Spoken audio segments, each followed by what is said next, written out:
Assalamualaikum warahmatullahi wabarakatuh. Alhamdulillah rabbil alamin. Hamdal hamidin, hamdal mustaghfirin, hamdal syakirin, hamdal dzakirin.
Kalau monarki pakai putra mahkota, nggak pakai wasiat.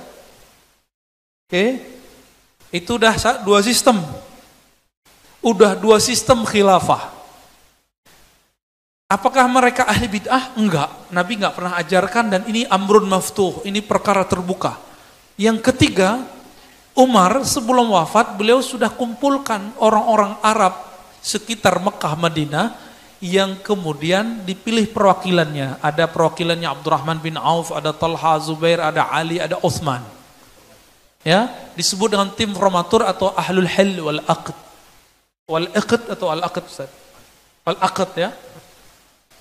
Al hil wal aqd. Yang bisa nurunin sama mengakadkannya. Kita sebut hari ini MPR. MPR itu mereka perwakilan masyarakat yang punya hak mengangkat dan menurunkan persis sama. Tapi ternyata sistem itu juga sudah pernah ada di Yunani. Pertanyaannya, apakah Umar adopsi? Kita nggak tahu. Umar adopsi atau tidak, kita nggak tahu. Setelah Umar wafat, maka orang-orang perwakilan ini mundur semua kecuali Ali dan Utsman. Abdurrahman bin Auf mundur, Talha mundur, Zubair mundur, mengatakan apa? Kami tidak berhak, kami masih muda dibandingkan Anda, walaupun mereka sudah tua. Waktu itu Utsman umurnya 70 tahun, Ali masih muda. Ya. Hasilnya Ali pun kemudian menghormati yang tua. Siapa? Utsman, karena Utsman pernah menikahi 2 putri Nabi, sedangkan Ali hanya menikahi 1 putri Nabi. Jadi lebih mulia mana tuh? Wallahu alam. Nanti debat lagi ya. Akhirnya Utsman jadi khalifah. Inilah mulai fitnah pertama dalam Islam. Ketika Utsman memerintah, Utsman ini kan orangnya lembut dan banyak inovasi. Inovasi kita sebut bid'ah. Tapi bid'ah kan kita sudah bahas, tidak semua bid'ah itu sesat. Dia buat azan 2 kali, dia pugar masjid, dia kumpulkan Quran, disalinlah Quran. Para nabi tidak pernah melakukan itu. Tapi tidak ada yang berani mengatakan, "Hei Utsman, ente ahli bid'ah." Enggak ada yang berani. Akhirnya Utsman mengirim anak Abu Bakar, Muhammad bin Abu Bakar, untuk menjadi gubernur di Mesir. Tapi di tengah perjalanan tiba-tiba ada penyusup. Utsman habis kehilangan stempel yang ada di cincinnya. Dibuat stempel baru. Stempel yang itu adalah stempel kenabian, dari Nabi turun ke Abu Bakar ke Utsman. Utsman hilang, lalu dibuatlah stempel baru. Ketika Muhammad bin Abu Bakar di perjalanan bawa pasukan beberapa orang, tiba-tiba datang orang ini bawa stempel yang hilang itu. Jadi ada yang nyuri. Apa kata si orang ini? "Hei Muhammad bin Abu Bakar, kamu dibatalkan jadi gubernur. Pulanglah." Muhammad bin Abu Bakar terima, tapi pengikutnya tidak terima. Kadang-kadang emang yang merusak imam itu pengikutnya. Yang merusak ustadz itu orang kiri kanan sampingnya. Kadang-kadang begitu. Coba aja antum lihat. Muhammad bin Abu Bakar dikompori, "Masa kamu sudah diangkat? Kamu kan anak khalifah pertama." Terus tiba-tiba diberhentikan. Ini Utsman gak bener ya. Akhirnya pasukan itu bawa kawan-kawannya ke Madinah. Rumah Utsman dikepung 40 hari 40 malam. Di hari ke-40 Utsman bermimpi ketemu Nabi ingin menjemputnya. Diceritakan ke Abu Hurairah dan ternyata kata Abu Hurairah, hari itu adalah hari wafatnya Utsman setelah ditusuk berkali-kali, dikeluarkan isi ususnya, dan Utsman masih bisa hidup, masih bisa baca Quran. Qurannya masih ada bercak darahnya. Itu Quran cuma disalin dulu 6 eksemplar, 6 buah. Sekarang Quran kita udah di mana-mana ya, bahkan ada di Android. Bapak saudara Allah, maka perpindahan Utsman ke Ali mirip dengan Umar ke Utsman, mati dulu, tapi matinya dibunuh. Umar dibunuh, Utsman dibunuh. Saya tanya, pembunuhan khalifah itu bagian dari ajaran khilafah enggak? Enggak kan? Enggak masuk. Itu enggak masuk. Jadi biar kita ganti khalifah, bunuh dulu dia, enggak masuk. Ya. Maka dulu ada Syekh Ali Abdul Razik, itu dia nggak mau kembali ke kekhalifahan karena mengatakan apa? Jangankan kalian, sahabat Nabi pun berdarah-darah ketika mempertahankan kekhalifahan. Akhirnya beliau dicopot dari gelar keulamaannya karena nggak mau kembali kepada kekhalifahan. Ya. Akhirnya Utsman wafat, yang tersisa dari ahlul halli wal aqdi siapa? Ali bin Abi Thalib. Maka Thalha Zubair yang merupakan pengikut Utsman langsung baiat. Tapi sedihnya, itu Utsman dibunuh kapan? Utsman dibunuh di musim haji bulan Zulhijjah. Musim haji bulan Zulhijjah. Bolehkah bunuh orang di musim haji? Musim haji itu disebut bulan haram. Maka pembunuh Utsman laknatullah alaih. Allah laknat dia. Ya, dalam kitab-kitab ditulis laknatullah alaih, ya. Saya jarang-jarang menggunakan kalimat ini, ya. Seram juga kalimat laknat itu, kalau merinding juga, ya. Telinga kita agak aneh rasanya dengar. Tapi begitu ulama-ulama menulis, Ibnu Katsir menulis laknatullah alaih. Akhirnya Thalha Zubair mengejar kudanya supaya cepat sampai ke Mekah. Ternyata temannya Utsman dalam pemerintahan yang menjadi, kalau kita sekarang Dewan Pertimbangan Presidennya adalah Sayyidatuna Aisyah. Thalha Zubair, Utsman itu satu kelompok, satu fraksi. Dia kejar, ingin melaporkan bahwa Utsman sudah wafat dan sekarang yang naik adalah Ali bin Abi Thalib. Dan yang sedang haji umrah itu semuanya gubernur-gubernur yang diangkat oleh Utsman dan Umar sebelumnya, kecuali dua gubernur, gubernur Damaskus Muawiyah dan gubernur Basrah yaitu Abu Musa al-Ash'ari. Sama-sama sahabat Nabi, tapi lebih tua Abu Musa al-Ash'ari. Akhirnya sampailah Thalhah dan Zubair di Mekah. Membawa kabar itu semuanya sedih. Kenapa? Gubernur ini kan kehilangan induknya. Kenapa? Khalifahnya yang mengangkatnya yaitu Utsman sudah meninggal. Artinya mereka juga dicopot oleh Ali. Mereka dicopot semua oleh Ali. Namun hoax mulai berkembang. Bayangkan betapa bahayanya hoax ini. Karena hoax itu adalah tentara-tentara Dajjal. Apa hoaxnya? Yang bunuh Utsman itu adalah Ali dan teman-temannya. Ali adalah otak provokator yang menggerakkan kematian pembunuhan Utsman. Aisyah mendengar itu langsung marah. Apa kata Thalha Zubair? In qatalti qatalna. Jika engkau berperang, kami berperang wahai ibunda Aisyah. Akhirnya Aisyah bawa pasukan yang disebut pasukan Jamal. Apa arti Jamal? Jamal, bukan Jamal, ya. Camel. Apa artinya? Onta. Dibawalah, karena Aisyah itu harus pakai tutup muka supaya tidak terbuka, maka diambillah onta yang punya 2 punuk, lalu dibuat kemah di atasnya. Yang memimpin perang saat itu pertama kali dalam Islam perempuan, tapi tidak bisa ngelihat ke depan secara leluasa.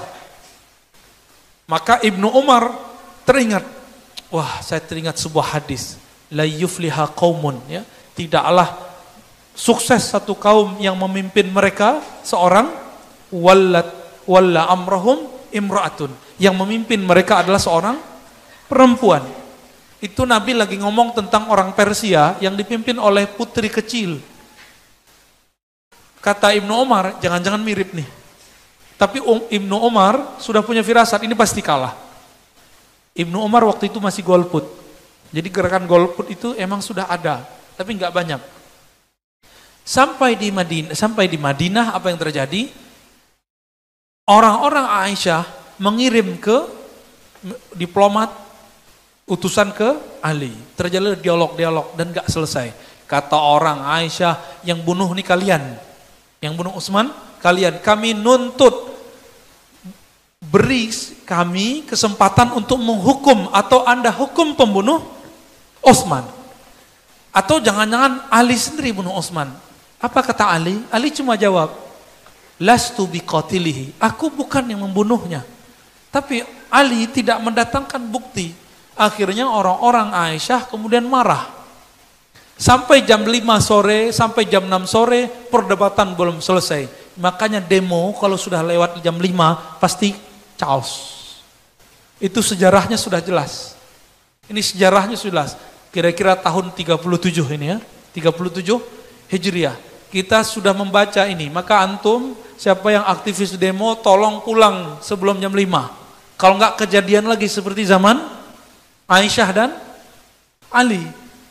Di saat itu panglimanya Aisyah adalah Thalha Zubair. Thalha Zubair Ali dijamin masuk surga. Dijamin masuk, disebut 10 orang yang dijamin masuk surga.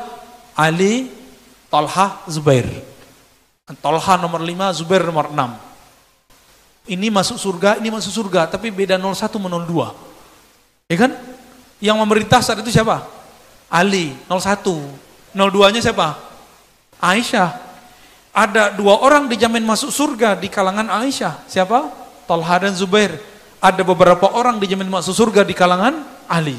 Perang mereka dalam masalah politik. Nah ini penting kita garis bawahi. Bahwa jaminan masuk surga tidak membuat orang sama dalam bab politik. Ini antum percaya atau tidak?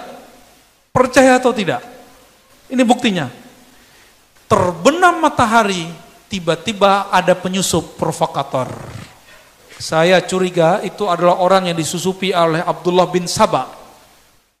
Karena Abdullah bin Sabah itu dulu orang yang ingin memprovokasi Utsman, tapi Utsman usir. Lalu dia mendekati Ali, tapi Ali karena terbuka diterima aja. Akhirnya Thalha dibunuh. Aisyah mendengar Thalha dibunuh. Gimana? Kalau kita lagi rame demo, ada yang teriak perang, satu aja yang teriak, oh itu bisa ramai itu. Bisa semuanya bunuh-bunuhan. Ini yang disebut provokator. Ada satu lempar batu, semuanya ngambil batu, udah jempal jamroh aja ya. Allahu Akbar, sono juga Allahu Akbar. Terjadilah bunuh-membunuh dan wafatlah sekitar 5.000-an orang. 2/3 dari kelompok Aisyah, 1/3 dari Ali. Mau begitu diulang lagi? Mau diulang lagi nggak? Saya nggak mau. Ya, maka kita tidak menfatwakan. Kita ngikut ulama kita ya. Kita tidak memfatwakan demo itu haram, tapi kita memfatwakan anarkis haram. Sepakat? Nggak perlu masuk ke MUI yang itu ya. Semua kita udah tahu. Dan adik-adik yang suka demo, bapak-bapak yang masih hobi demo, jam 5 sore pulang. Kenapa? Sejarah jangan diulang. Sejarah jangan diulang. Akhirnya Aisyah kalah.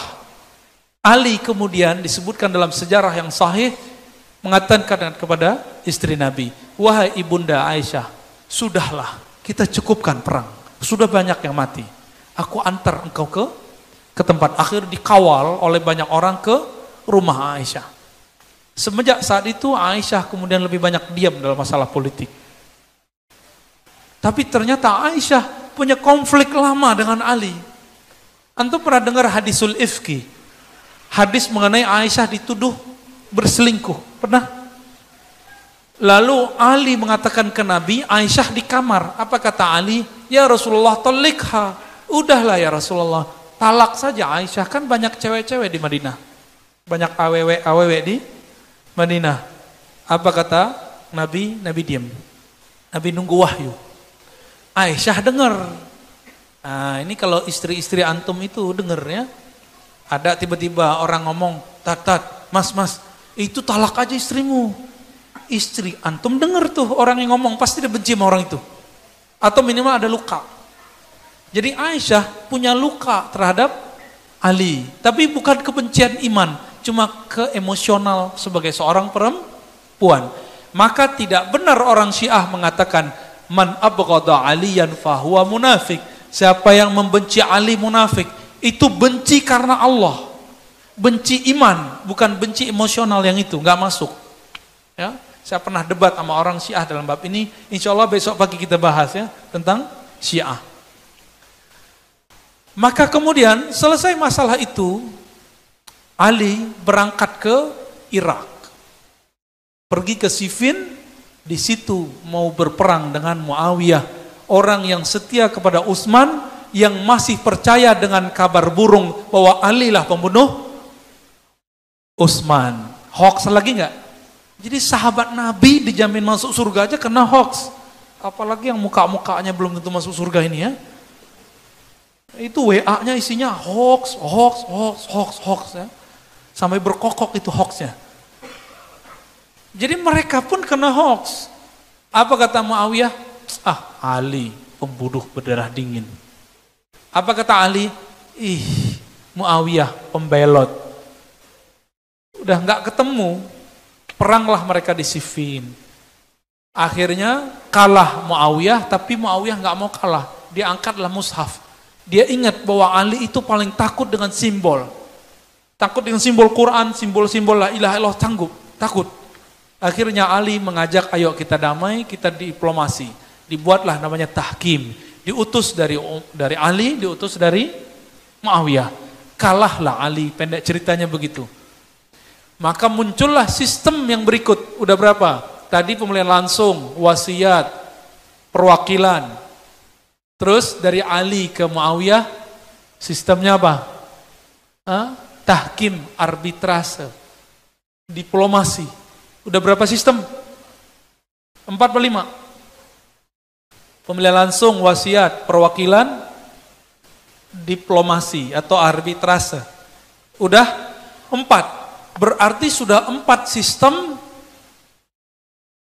pemerintahan. Lalu Ali mau turun tapi transisi dulu.